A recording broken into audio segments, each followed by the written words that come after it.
L'une des principales raisons pour lesquelles il est si difficile de réduire nos émissions de carbone est que cet objectif est en conflit avec la croissance économique. Et même si on réussit la transition vers une économie totalement décarbonée, est-ce que ça signifie que l'économie mondiale pourra continuer sans limite? Il y a bien sûr de nombreuses raisons pour lesquelles la croissance économique pourrait s'arrêter, voire s'inverser. Par exemple, il n'est pas évident que la biosphère puisse éternellement absorber la pollution et les déchets des activités humaines. On pourrait aussi être confronté à un épuisement de certaines ressources naturelles nécessaires à l'économie. Mais il pourrait y avoir une raison encore plus importante, une raison si impérieuse que même dans le scénario le plus optimiste, on aurait une sorte de plafond de verre infranchissable pour l'économie mondiale.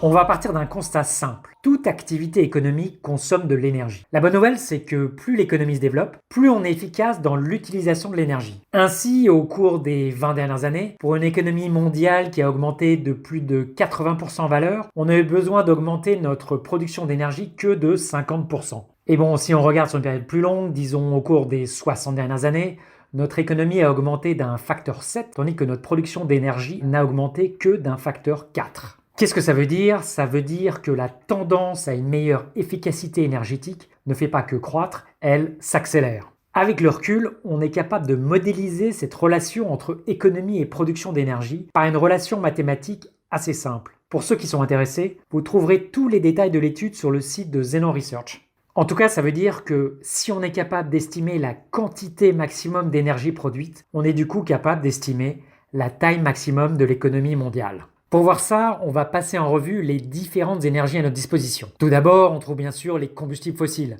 pétrole, gaz et charbon. Même s'ils représentent aujourd'hui plus de 80% du mix énergétique mondial, on va les exclure. Il y a deux raisons pour ça. Premièrement, dans les prochaines décennies, pour limiter le réchauffement climatique, on va bien devoir aller vers la neutralité carbone. Et deuxièmement, même si on n'est pas capable de le faire, l'épuisement progressif des ressources fossiles finira bien par faire le job pour nous. En d'autres termes, si on se place sur un horizon de temps, disons de 100 ans ou plus, il est très probable que nous n'aurons pratiquement plus d'énergie fossile dans notre production. Alors, voyons maintenant quelque chose de plus glamour, les énergies renouvelables. Cela comprend en gros le photovoltaïque, l'éolien, l'hydroélectricité, la biomasse et la géothermie. À l'exception de la géothermie, toutes ces énergies ont en commun d'utiliser directement ou indirectement le rayonnement solaire de la Terre. Et comme le soleil est encore là pour très longtemps, enfin en tout cas on y croit, il n'y a aucun risque de manquer de carburant. C'est bien pour ça qu'on les appelle des énergies renouvelables. Et voilà, je suis sûr que vous avez entendu maintes fois que le potentiel total de l'énergie solaire est énorme et qui pourrait amplement survenir à tous les besoins de l'humanité. Alors il est vrai que l'énergie solaire arrivant sur Terre chaque année est de 1,5 milliard de térawattheures. C'est un chiffre qui en fait est tellement gros qu'on a un peu de mal à comprendre. Mais en fait, pour fixer les idées, c'est 10 000 fois plus d'énergie que l'énergie totale produite par toute l'humanité pour alimenter notre économie mondiale pendant un an. Bon alors vu comme ça, si en exploitant simplement le flux solaire gratuit qui nous arrive dessus, on peut augmenter notre production d'énergie d'un facteur 10 000, on se dit qu'une fois qu'on aura éliminé notre vilaine dépendance aux combustibles fossiles, il suffira de construire suffisamment de panneaux solaires et d'éoliennes pour avoir toute l'énergie qu'on veut. Malheureusement, c'est pas si simple. Le problème, c'est que cet énorme potentiel solaire est en fait purement théorique. Premièrement, 40% de l'énergie solaire qu'on reçoit est directement renvoyée dans l'espace par les nuages. Bon, mais après tout, c'est un chiffre tellement énorme à la base qu'avec les 60% restants, on devrait être tranquille, non? Ben, en fait, non. Le vrai problème est que l'énergie solaire est une énergie diffuse. La Terre est grande, très très grande. Ça veut dire que le rayonnement solaire qui arrive par mètre carré de surface terrestre est lui en fait assez faible. Autrement dit, quels que soient les progrès technologiques des panneaux solaires à l'avenir, l'énergie produite par mètre carré est en fait limitée. Et voilà qui nous conduit à la loi numéro 1 des énergies renouvelables. Le potentiel énergétique du renouvelable est directement proportionnel à la surface consacrée à sa production. Bon, si vous n'avez pas tout compris, je vais vous le répéter autrement. La limite réelle pour les énergies renouvelables, c'est pas le potentiel brut qui nous vient du soleil ou les progrès technologiques. La limite, c'est avant tout une contrainte pratique. Avoir accès à suffisamment de terrain disponible, sachant que ce foncier est en fait en concurrence avec plein d'autres usages. Si on prend l'hydroélectricité, les barrages par exemple, c'est top ça. Mais ça nécessite d'avoir des montagnes et aussi que les gens acceptent d'inonder des grandes surfaces de terrain. Ben oui, les gens sont pas toujours contents qu'on inonde une vallée entière et leur village. Et pour les panneaux solaires, sur les toits des maisons c'est parfait. Mais si on va aller plus loin que les toits, on se rend vite compte qu'il y a plein d'endroits où c'est impraticable. Forêts, montagnes, surfaces agricoles et plein d'autres endroits où on peut pas en mettre. C'est un peu le même problème avec les éoliennes. Non seulement c'est pas intéressant dans les zones où il n'y a pas de vent, bon ça, ou les zones pas assez ventées, on a bien compris, mais en fait personne n'a envie d'une éolienne dans son jardin. Autrement dit, les gens aiment les éoliennes tant qu'elles sont loin de chez eux. À ce propos, on constate d'ailleurs qu'un nombre croissant de projets solaires ou éoliens sont bloqués par des écologistes. Et oui, il peut s'agir de protéger certaines espèces d'oiseaux ou un écosystème local fragile. Ça peut sembler un peu paradoxal, mais tout laisse à penser que ces oppositions locales environnementales aux renouvelables vont en fait se multiplier à l'avenir. Bon alors, dans les renouvelables, il ne faut pas oublier non plus la biomasse. Mais là encore, on a des contraintes environnementales et il y a des rendements énergétiques à l'hectare qui sont nettement moins bons que les panneaux solaires ou l'éolien. Et vous allez me dire, et la géothermie? C'est très bien, mais malheureusement, comparé au photovoltaïque ou l'éolien, le potentiel est en fait un peu limité. Au global, on a en fait des nombreuses études qui ont été menées pour estimer les limites des énergies renouvelables. Les estimations les plus réalistes se situent entre 200 000 et 1 million de TWh. Si on compare ça au rayonnement solaire total venant de la Terre, voilà le truc qui nous intéresse, cela représente moins de 0,07% du potentiel théorique. Et pour ça, on parle même pas des besoins de stockage qui sont liés à la nature intermittente des énergies renouvelables. Bref, si on veut continuer à faire croître notre économie à long terme, le solaire et l'éolien, c'est très bien, mais probablement ça suffit pas. Alors, qu'est-ce qu'on a d'autre à notre disposition pour produire de l'énergie? L'autre grande option disponible aujourd'hui pour produire de l'énergie à grande échelle, c'est le nucléaire. Ah, le nucléaire, malheureusement, vous savez, depuis Tchernobyl et encore plus depuis Fukushima, il n'y a plus vraiment de consensus politique en faveur de l'énergie nucléaire. À l'exception de la Chine, il y a très peu d'appétit pour augmenter le nucléaire dans notre mix énergétique. Même en France, qui à une époque avait fait le choix du tout nucléaire pour son électricité, la politique officielle maintenant, c'est désormais de réduire la part du nucléaire. Et oui. Bon, cela dit, avec la pression croissante pour réduire les combustibles fossiles dans notre mix énergétique, on sent qu'il y a quand même une vraie question. Pour un retour en grâce du nucléaire, il faudrait que la filière démontre que les réacteurs nucléaires de nouvelle génération sont moins chers et encore plus sûr. Bon, passons, on n'est pas là pour ça, mais sans rentrer dans ce débat miné, le risque réel du nucléaire est nettement plus faible que la perception qu'on a le public. Mais en fait, ce qui compte, c'est la perception. Par rapport aux énergies renouvelables, l'énergie nucléaire a l'énorme avantage d'être une énergie très concentrée qui nécessite beaucoup moins de surface par kilowattheure produit. À ce titre, c'est pas impossible qu'on voit apparaître le soutien inattendu de certains groupes environnementaux qui, toutes choses égales par ailleurs, estimeront qu'un réacteur nucléaire est peut-être la moins pire des solutions pour massivement décarboner notre énergie. Bon, maintenant, si on regarde sur le long terme, on doit également envisager que de nouvelles énergies puissent devenir disponibles. Ah bah oui, pourquoi pas? Il y a un domaine en particulier qui a le potentiel, au moins en théorie, de révolutionner les choses.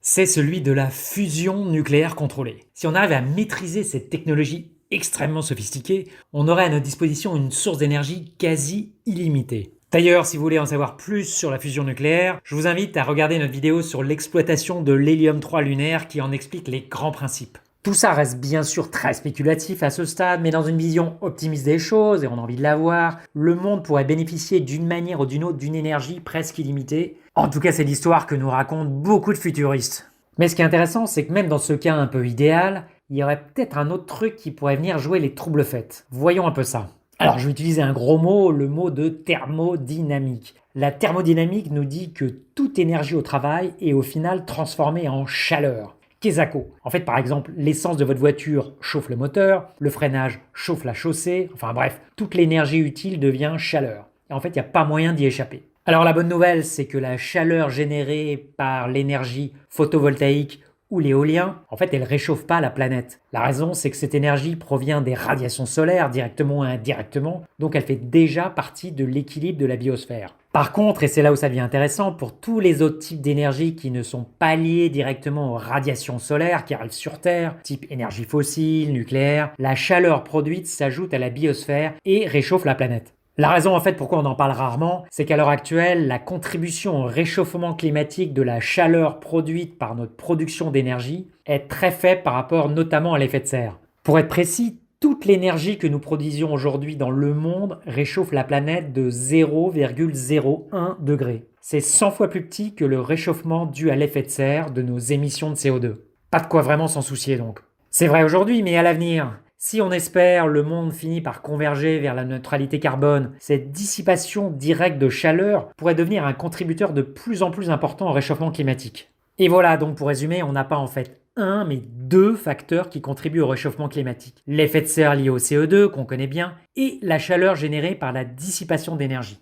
De plus, comme le processus d'élimination du CO2 dans l'atmosphère est très très lent, on estime que l'augmentation de température associée à l'effet de serre sera irréversible pendant au moins 1000 ans après l'arrêt des émissions de carbone. Oui, je sais, c'est pas top. Et alors, quelle sera l'augmentation de température due à l'effet de serre de nos émissions de gaz au total ? Alors, il y a plein de débats là-dessus. En fait, tout dépend de la vitesse à laquelle on pourra atteindre la neutralité carbone au niveau mondial. Selon les modèles climatiques, le GIEC prédit que ce maximum pourrait se situer entre 2 et 5 degrés Celsius. 2 et 5 degrés Celsius, c'est beaucoup, c'est pas beaucoup. En fait, justement, la grande question, c'est de savoir jusqu'à quel niveau on peut laisser la température monter sans que vraiment on se prenne le mur. Bon, d'abord, à titre de précaution, il faut quand même admettre que le degré de réchauffement qui entraînerait une vraie menace existentielle pour l'humanité n'est pas encore très bien défini. Le scénario le plus extrême serait un emballement incontrôlable de l'effet de serre qui pourrait aller jusqu'à l'évaporation totale des océans. C'est ce qui arrivait à notre jumelle, la planète Vénus, qui avec une température au sol de plusieurs centaines de degrés est l'archétype du cauchemar absolu. Ça fout un peu la trouille. Bon, alors un scénario un peu moins extrême serait celui du climat dit de serre humide.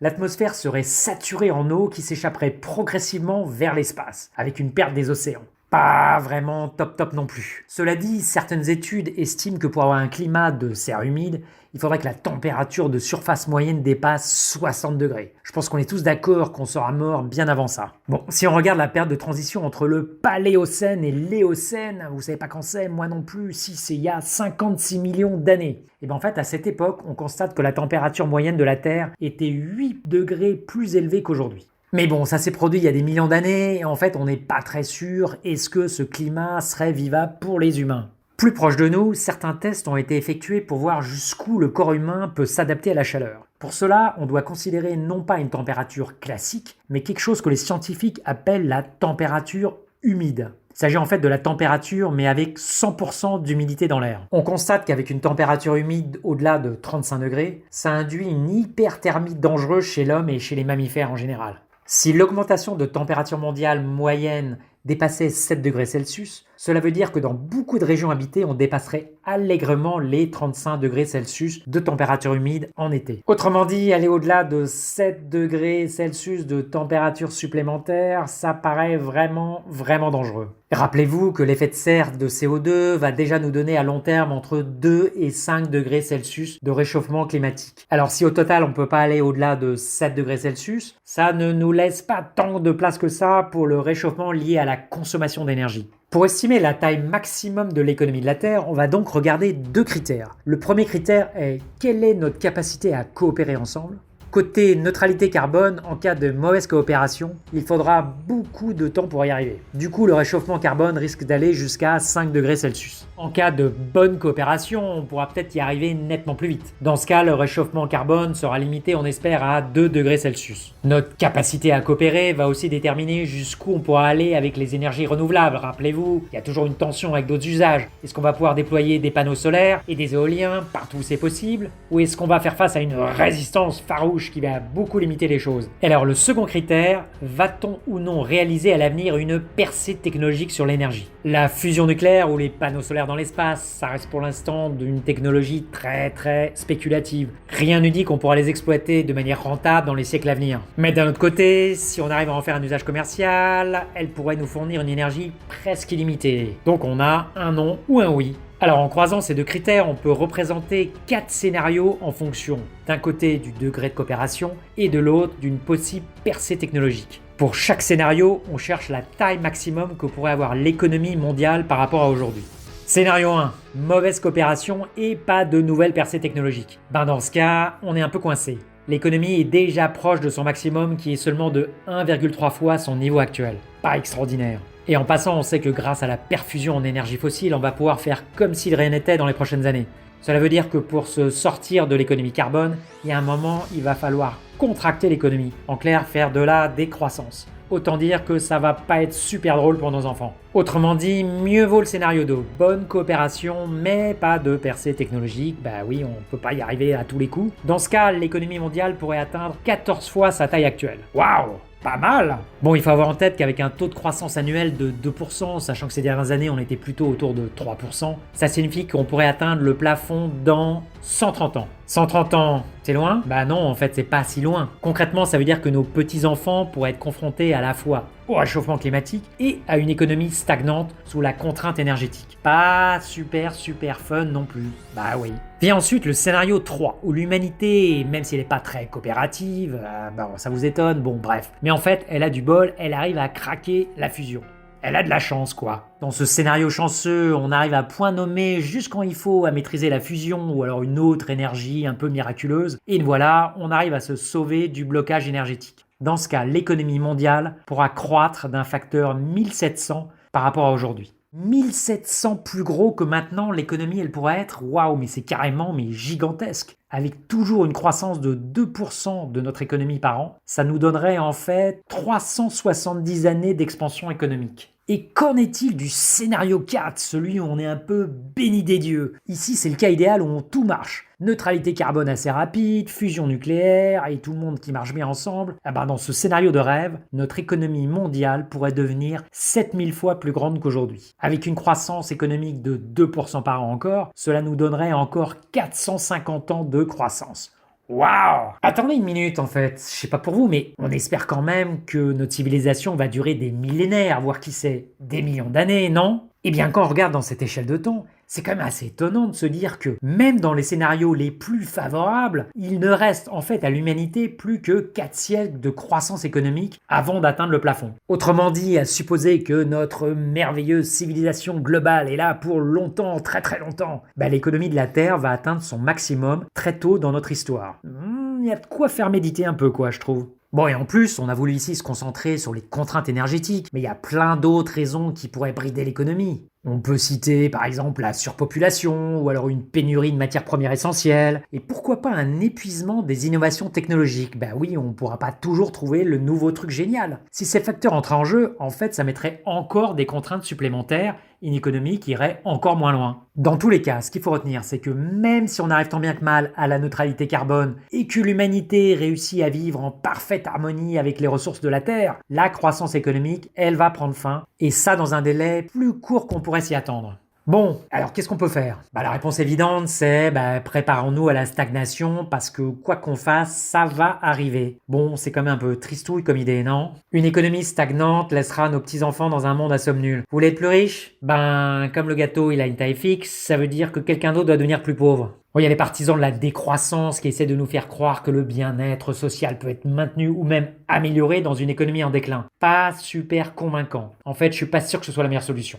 Bon alors, si on veut quand même de la croissance pour nos petits-enfants, qu'est-ce qu'on peut bien faire? On peut pas échapper à la thermodynamique, mais il y a d'autres pistes possibles. Une première idée serait de découpler au maximum les activités économiques de la consommation d'énergie. Il est possible que grâce aux technologies du futur, on soit capable de produire beaucoup plus de richesses avec beaucoup moins d'énergie. Si on peut avoir une croissance économique à faible intensité énergétique, on se donne d'autant plus de temps, en supposant bien sûr qu'aucune autre catastrophe ne vienne nous frapper, bon ça c'est sûr. Mais comme c'est pas très clair jusqu'où on peut aller dans cette voie, on n'a pas envie de tout parier là-dessus. Une deuxième idée un peu plus, polémique, est de lutter contre le réchauffement climatique par la géo-ingénierie. Sous ce terme barbare, on parle rien de moins que de manipuler le climat de la Terre. Vous voulez qu'il fasse moins chaud? Il suffit de réduire le rayonnement solaire qui arrive à la surface de la Terre. Du coup, vous voyez un peu l'idée? On injecte massivement des aérosols dans la stratosphère et hop, le tour est joué. Techniquement, rien qu'on ne sache pas déjà faire. On se demande vraiment ce qui pourrait tourner mal avec cette idée. Bizarrement, j'ai l'impression que ça peut faire un peu tiquer. Rassurez-vous, beaucoup de gens trouvent ça compliqué. Cette idée, elle est hyper controversée. Une façon un peu plus élégante de contrôler notre climat serait de construire de grands miroirs dans l'espace. On pourrait comme ça, à volonté, avoir une sorte de parasol géant activable quand on veut. Alors voilà, pour réduire la chaleur solaire, disons, d'un facteur de 2%, il faudrait un essaim de miroirs spatiaux d'une masse totale de plusieurs dizaines de millions de tonnes. Autant vous dire que c'est pas un petit projet. Cela dit, dans le scénario 3 en particulier, ce type de projet grandiose pourrait nous permettre de tripler la limite maximum de notre économie. Ou plus sérieusement, s'éloigner vers le bas de la limite fatidique des 7 degrés Celsius. Et celle-là, elle fait un peu peur. Bon, maintenant, c'est sûr que ce serait très appréciable, mais ce parasol spatial génial nous donnerait en fait au mieux un siècle de croissance économique supplémentaire. Autrement dit, c'est pas une solution à long terme à notre problème de la croissance. Alors, qu'est-ce qui nous reste vraiment pour échapper au marasme futur? Eh bien, si la Terre nous limite, pourquoi pas aller dans l'espace? Bon, c'est sûr, pour établir une présence significative d'humains hors de la Terre, les enjeux sont assez colossaux. Mais si on est capable de devenir une civilisation spatiale, ça résoudrait quand même notre problème. Pour qu'une économie spatiale puisse prendre le relais d'une économie terrestre, il faudra du temps et beaucoup d'argent. Il faudra aussi faire ça avant de trop s'approcher des limites qu'on a évoquées dans cette vidéo. Sinon, on pourrait tout à fait se trouver piégé dans une situation où, alors que la pression d'une économie stagnante couplée avec un énorme stress climatique ferait de nous qu'on n'ait plus les ressources mentales et financières pour investir à grande échelle dans le spatial. Bref, vous l'avez compris, la fenêtre de tir, sans jeu de mots, pour développer une grande économie spatiale, a en fait peut-être une durée limitée. C'est assez fascinant comme idée. Pour conclure, qu'on le veuille ou non, il existe des contraintes énergétiques qui imposent des limites inévitables à l'économie mondiale. Et oui, ces limites dépendent de manière immédiate sur comment on va sortir des énergies fossiles et de manière plus spéculative sur une éventuelle percée technologique. Néanmoins, dans tous les cas, à un moment ou à un autre, pour s'assurer une croissance à long terme de notre économie, ça serait quand même vraiment bien que l'humanité arrive à coloniser l'espace au-delà de la Terre. Et voilà, je l'ai dit. Merci et à bientôt.